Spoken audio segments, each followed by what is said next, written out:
हाय साहब ढेर ढेर मुबारक अल्लाह पाक में सलामत रखे हुए नित खुशियां दिखेदा रहे। अस्सलाम वालेकुम। वालेकुम सलाम जी भाईजान कौन हो जी कौन हो हुन तोरे अगू टपया तो ते क्या नहीं पता लगा तेरे अगो टप के क्या ना ए कौन है बेवा औरतां दे फंड खावन वाला।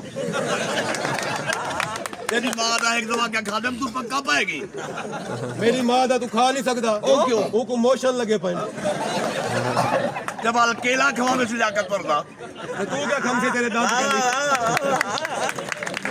बिल्कुल नहीं पहचाना। भाईजान क्या नहीं पछाड़िया कौन हो पढ़े लिखे हो हाँ जी पढ़े लिखे हैं। साले एक सवाल दा जवाब दियो वाला सा चले वेने हैं। हाँ जी भाईजान पूछो ए वड्डी डंडी वाला पक्का किथा लग दे वड्डी डंडी वाला तले छोटी डंडी वाला उत्ते मेरे कोल दरमियाना है मैं किथा लावा।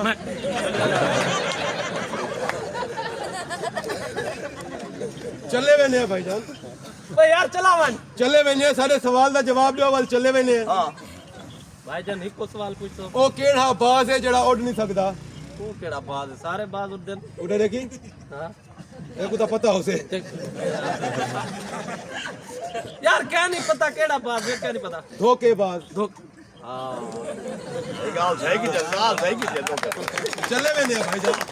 यार चला वन भाई चले वेने हैं। सारे सवाल दा जवाब दियो चले वेने हैं। हां पूछो खुदा ना खास्ता जी तोरा वालिद साहब फौत थी गए। हाँ तोरी मां बई शादी करके हूं बंदे को घर घेना वे हाँ हूं बंदे को क्या सदे सो अब्बा वल सदो चले ओ चला वन भाई सारे सवाल दा जवाब दियो वल चले वेने हैं। यार सवाल पूछ साफ सुथरा पूछी ए दस चलती का नाम गाड़ी ते तेरी भेड़ दा ना किश्वर क्यों है। किस मैं आप रखा अच्छा यानी कि तू दा प्यू ही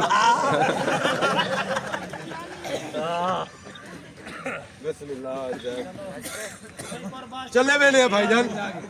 ओ यार चला वानो भाई सारे सवाल दा जवाब दियो वल चले वेने हैं। हां तू इधर लाश